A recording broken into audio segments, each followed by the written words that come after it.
copas de la ira de Dios. Juicios de Dios. Segunda parte. El sexto ángel derramó su copa sobre el gran río Éufrates, y el agua de éste se secó para que estuviese preparado el camino a los reyes del oriente.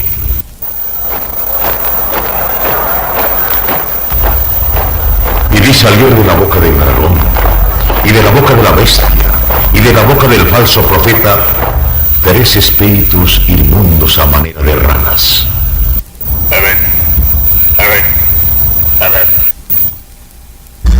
He aquí, yo vengo como ladrón. Bienaventurado el que vela y se guarda en santidad.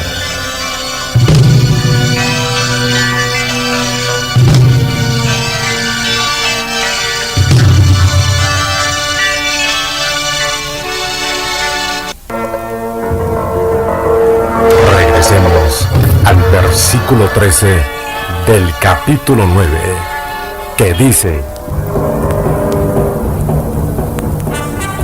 El sexto ángel tocó la trompeta, y oí una voz de entre los 4 cuernos del altar de oro que estaba delante de Dios, diciendo: Al sexto ángel que tenía la trompeta,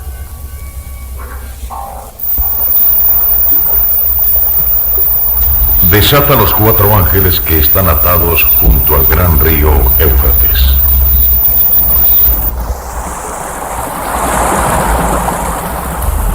Y fueron desatados los 4 ángeles que estaban preparados para la hora, día, mes y año, a fin de matar a la tercera parte de los hombres.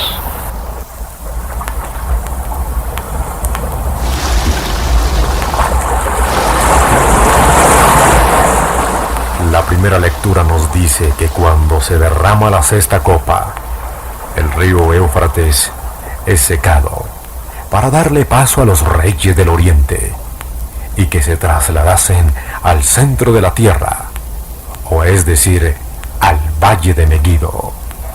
Y en esta porción nos dice que desatará a los 4 ángeles que estaban atados junto al río Éufrates. Y fueron desatados estos ángeles que estaban preparados para el día, hora, mes y año, a fin de matar a la tercera parte de los hombres. La escritura que sigue nos habla de una grandiosa guerra.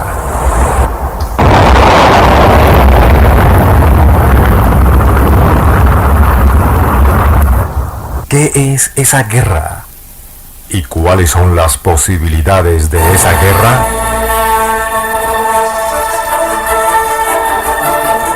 Tengo algunos datos que seguidamente comparto con ustedes con relación a los preparativos para esa guerra. En la Segunda Guerra Mundial, 17 millones de personas pasaron. No diríamos que a mejor vida, porque la mayoría están en el infierno y no hay una mejor vida allí. Desde el momento en que Alemania firmó su rendición incondicional en Rin, y Japón hizo lo mismo a bordo del acorazado Missouri, terminó lo que los historiadores han llamado la Segunda Guerra Mundial. Pero aún no se habían apagado los cañones.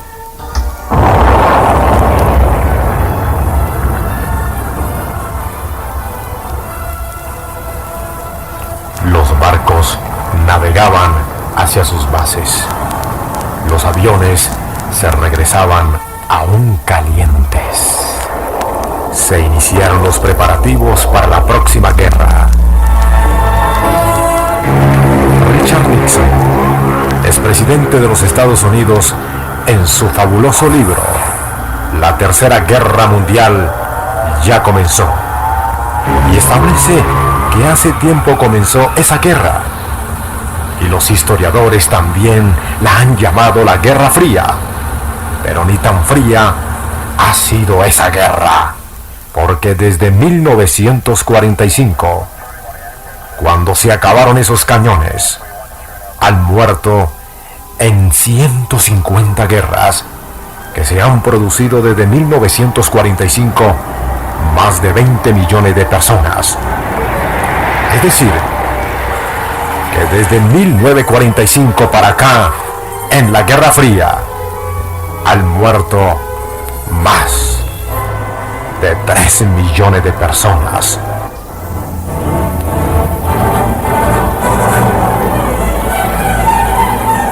De los que murieron durante la Segunda Guerra Mundial, actualmente se está peleando en 90 países. En las Naciones Unidas actualmente hay 156 países. Y de esos 156 países, hay 90 que están peleando actualmente. Entre conflictos internacionales, conflictos fronterizos, guerra de guerrillas. Hay 90 guerras sin contar las que vienen. En ese mismo periodo, cada un minuto mueren 2 personas. Cada un minuto 3 personas quedan sin hogares y 2 niños quedan muertos a consecuencia de una guerra no declarada y que se dice que es una guerra fría. Los preparativos para la guerra se ven de esta manera.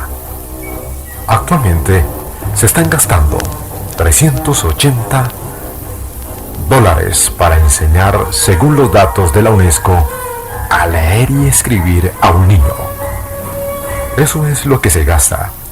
Y se está gastando para enseñar a manejar un fusil y convertirlo en soldado para mandarlo a pelear para que mate a su prójimo.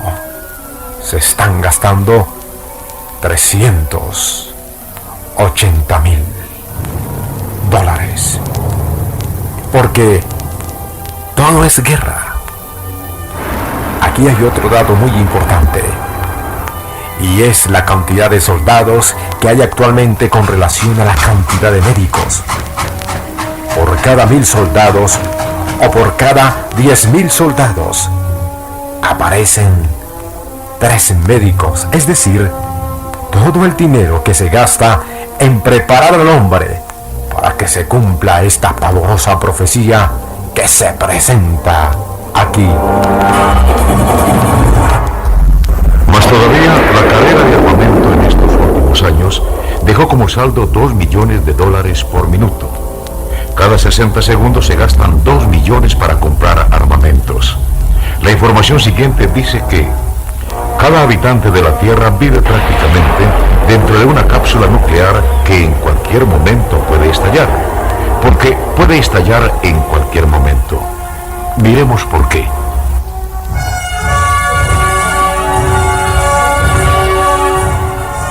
Tengo un recorte que dice 2 estudios realizados en los Estados Unidos y otro en la Unión Soviética indican que la gente que trabaja acerca de las armas nucleares está mucho más enrollada psicológicamente que la gente común y corriente. Y eso es ya mucho decir, porque los comunes y corrientes están bastante mal. Solo en los Estados Unidos de América cada año son despedidos 5,000 miembros o empleados relacionados con armas atómicas por problemas psicológicos o de drogas o de alcohol. Es decir, 5,000 empleados que despiden anualmente porque o tienen problemas psicológicos o tienen problemas de drogas o de alcohol. Es decir, unos locos o con problemas mentales o problemas psicológicos son los que están cuidando los arsenales. Ahora, cuidando ¿cuáles arsenales? Explico. Estos empleados entran, los llevan a un lugar secreto vendados y luego a través de una serie de claves entran a un ascensor que lo dispara hacia abajo y a varios metros de profundidad encuentran una especie de laboratorio donde aparecen muchas pantallas y ellos están contemplando durante 8 horas esas pantallas. No se pueden mover de ahí.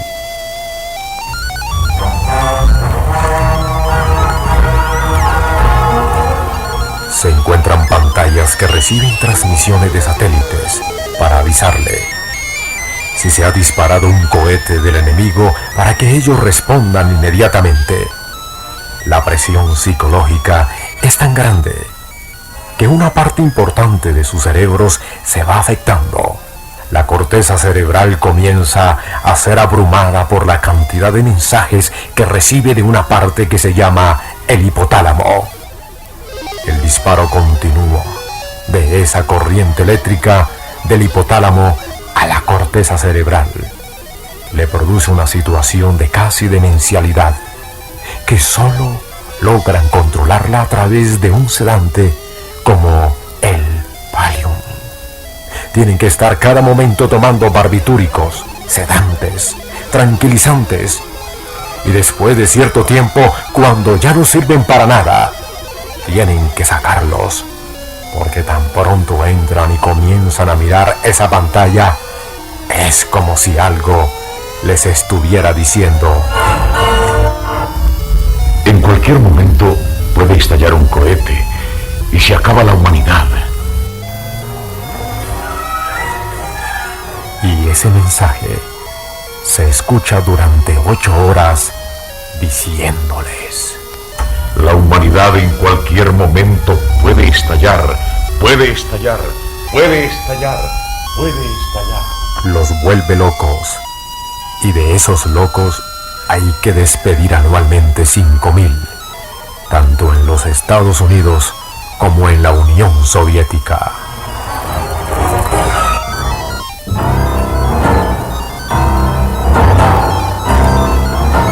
¿Qué pasará si un día un borracho o un drogadicto oprimen el botón?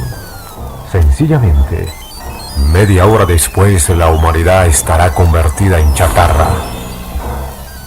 El potencial de guerra actual es mayor 1.000.000 de veces que el potencial de Hiroshima.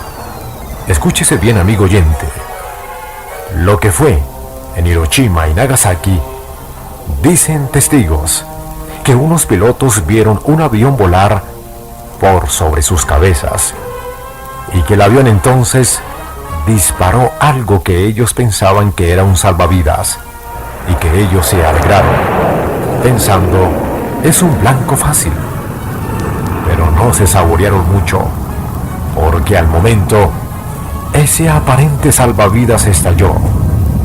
El estruendo fue tan grande que los sacudió, y luego vieron ese artefacto que había caído convertirse como en 1000 soles.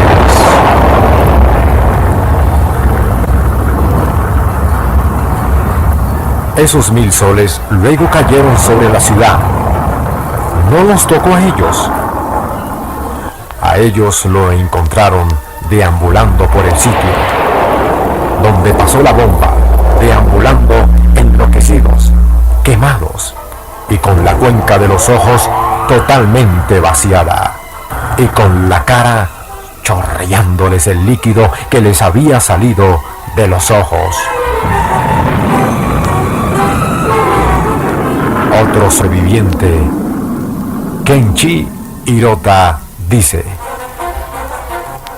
cuando la alarma sonó ese día, ya había sonado varias veces y ellos pensaban que ya no había posibilidad de guerra y que él iba con unos papeles y que repentinamente en medio de 2 gruesas columnas para él, para beneficio de él, escuchó un estallido. Él cayó aturdido. Dice que vio una luz amarilla brillante, luego una luz roja y luego 1000 luces al mismo tiempo, y cuando se paró de allí comenzó a ver un cuadro dantesco en la oficina con sus compañeros. Unos no tenían cabezas, otros no tenían brazos, otros estaban mutilados en varios pedazos. Salió huyendo a buscar a su esposa Y cuando llegó al lugar que él pensó que era su casa, recogió un poco de ceniza y la echó en una botella para tenerlo como recuerdo de lo que posiblemente pudo haber sido su esposa. ¿Por qué? No encontró nada. La ciudad ardía literalmente. Dice que veía personas desprovistas del cuero, de la piel, como cuando uno se quita un guante. Eso fue una pequeña bomba que cayó sobre una ciudad. Hay una sola bomba de las que tienen las grandes superpotencias. Tienen un poder 1000 veces destructivo, como la bomba que cayó en Nagasaki y en Hiroshima. ¿Qué pasará entonces como resultado de potentes explosiones nucleares a gran altura en la atmósfera? Se desprenderán grandes cantidades de óxido nítrico, que superarán en varias veces la concentración de esas sustancias en la atmósfera habitual. Los óxidos nítricos fijarán el ozono atmosférico con la destrucción de la capa del ozono, que aumentará varias veces una vez disipado el humo y la intensidad de la irradiación ultravioleta que llega al hombre, o sea, la Tierra. También será muy negativa la consecuencia que acarrea la incineración de la civilización. Escuchemos el siguiente informe. Casi la sexta parte de la superficie urbanizada del mundo, unos 240.000 millones de metros cuadrados, quedará arrasada, ya en una guerra en la que se emplee el arma nuclear con un potencial de 5.000 megatones. Aquí estamos hablando de 1 millón.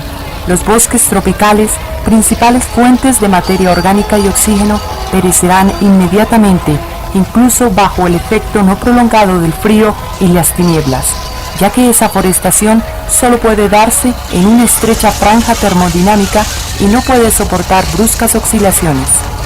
Esto provocará la muerte de la mayor parte de la flora y la fauna, al tiempo que la biosfera se verá privada del principal fuente de oxígeno. La gran Amazónica o Amazonía quedará totalmente destruida. Hay más informes como este que tenemos. Cuando se disparen los armamentos nucleares, se producirá una temperatura de hasta 80 grados bajo cero, por un violento descenso de la luminosidad del Sol hacia el planeta. Los datos de García Márquez dicen: un invierno de lluvias anaranjadas y huracanes helados invertirá el tiempo de los océanos y se volteará el curso de los ríos, cuyos peces habrán muerto de sed en las aguas ardientes y cuyos pájaros no encontrarán el cielo. Las nieves perpetuas cubrirán el desierto del Sahara. La vasta Amazonía desaparecerá de la faz del planeta, destruida por el granizo, y la era del rock y los corazones trasplantados estarán de regreso a la infancia glacial. Los pocos seres humanos que sobrevivan al primer espanto y los que hubieran tenido el privilegio de refugiarse o de encontrar refugio seguro a las 3 de la tarde del lunes asiago de la catástrofe magna, solo habrán salvado la vida para morir después por el horror de sus recuerdos. La creación habrá terminado en el caos final de la humanidad y las noches eternas, el único vestigio de lo que fue la vida, serán las cucarachas. Otro informe dice: Nada quedará en pie, ni ser humano, ni vegetación, solo el resplandor de las cenizas.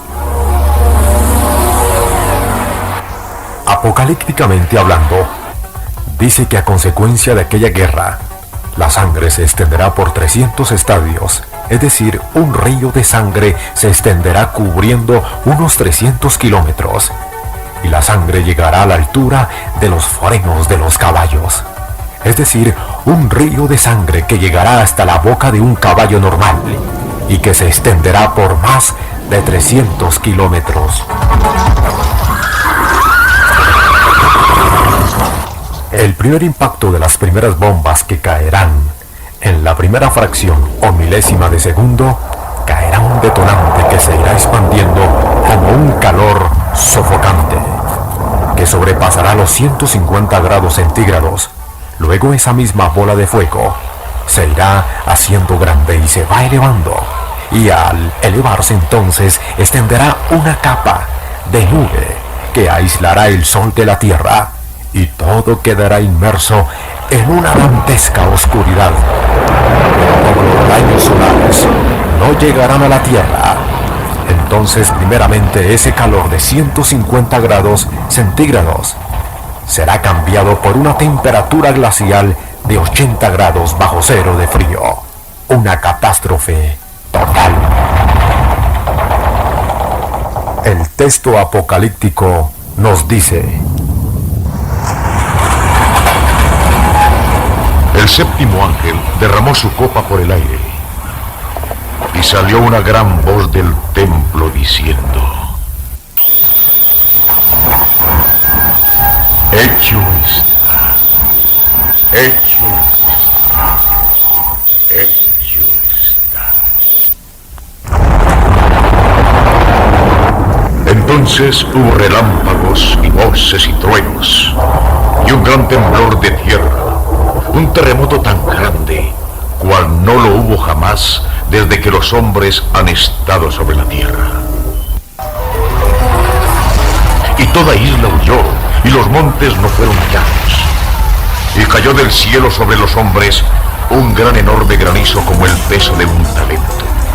Y los hombres blasfemaron contra Dios por la plaga de granizo, porque su plaga fue sobremanieramente grande.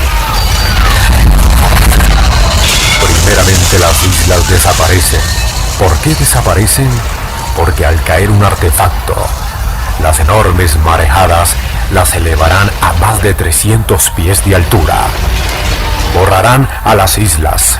Los montes no fueron hallados porque el calor desatado por los artefactos que se utilizarán derritirán, convertirán los montes en algo así como mercocha, como un plástico, y las enormes montañas se derritirán, y así como un volcán echa sus lavas candentes, la tierra será derretida, o sea, las montañas serán derretidas.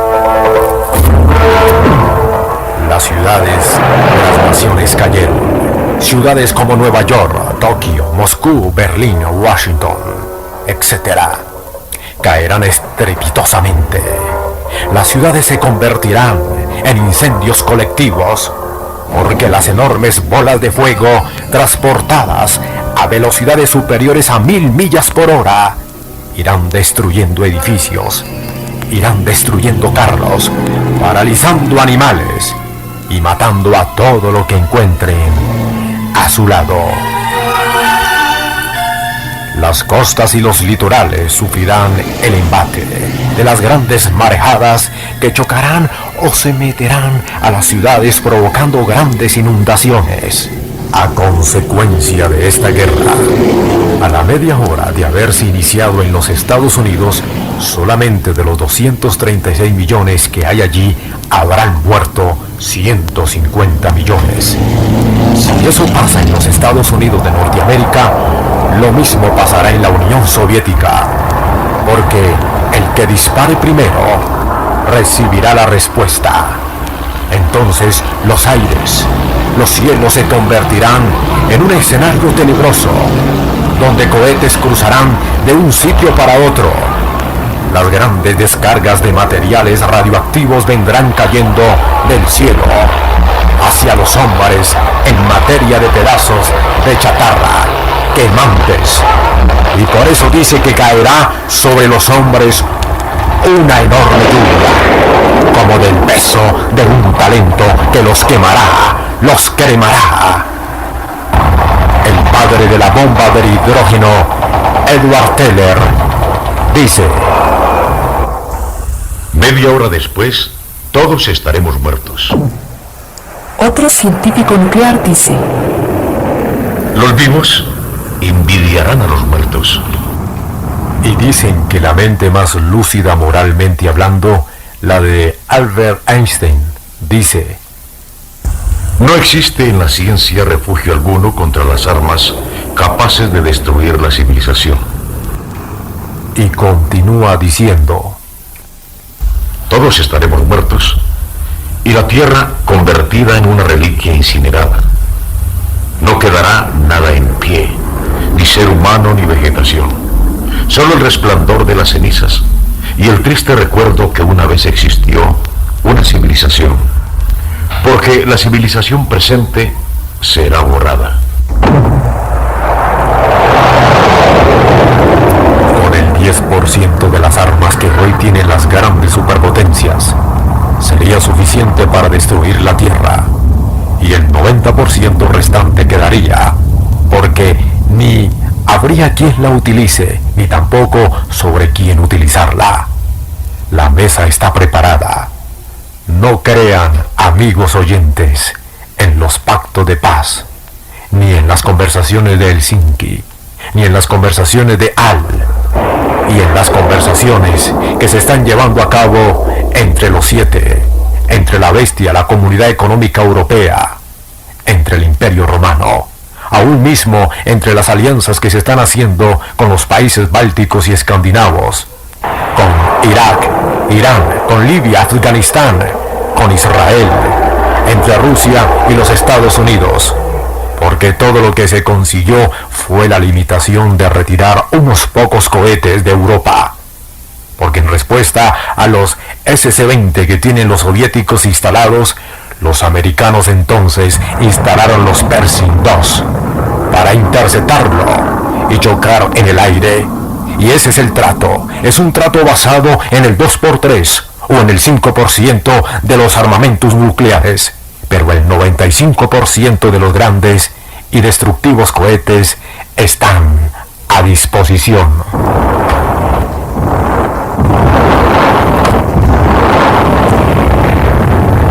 El mundo lamentablemente se ha convertido en un enorme barril de explosivos.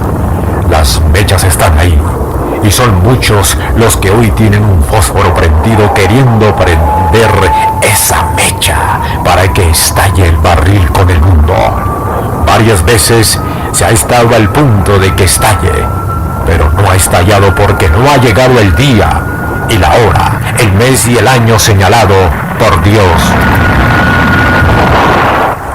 Pero Dios ya ha llegado al colmo de su paciencia con la osadía del hombre, y en cualquier momento se puede dar esta parte que dice: hecho está, y comience la gran conflagración.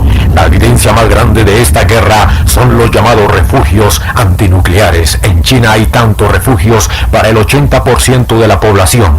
En los Estados Unidos hay refugios señalados y hay una especie de pequeños bafles o pequeñas bocinas pegadas en las paredes de las casas con las siglas NIAR, que quieren decir cerca, o sea, el Sistema Nacional de Repetición de Emergencia, para cuando el país se encuentre ante un inminente bombardeo nuclear. Comiencen a sonar esas alarmas y entonces salgan huyendo a los refugios más cercanos.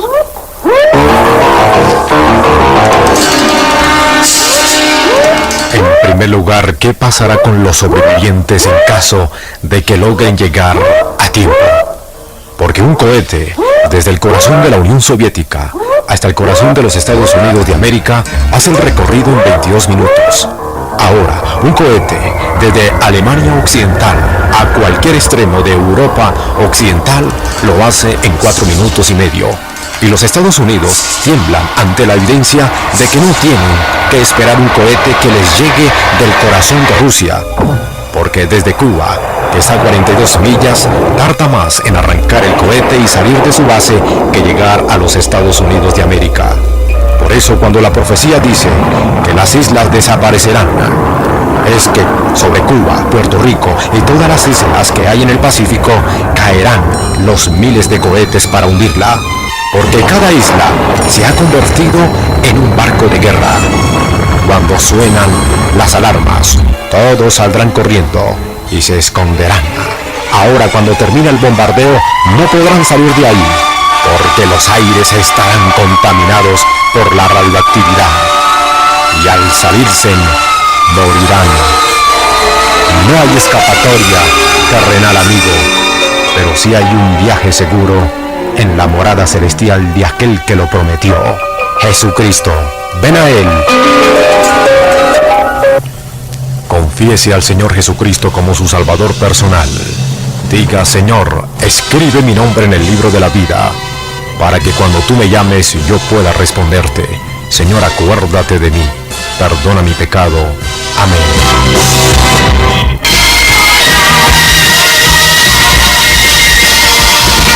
Escriba al apartado aéreo 3115, Ministerio Radial y Misionero Buenas Noticias. Apartado aéreo 3115, Bogotá, Colombia. A todo el que oye las palabras de la profecía de este libro, le advierto esto: si alguno les añade algo, Dios le añadirá a él las plagas descritas en este libro. Y si alguno quita palabras de este libro de profecía, Dios le quitará su parte del árbol de la vida y de la ciudad santa que están descritos en este libro. El que declara estas cosas dice: sí, vengo pronto.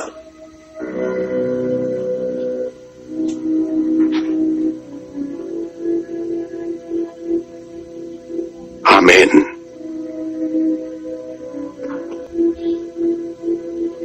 Ven, Señor Jesús. La gracia del Señor Jesús sea con el pueblo de Dios.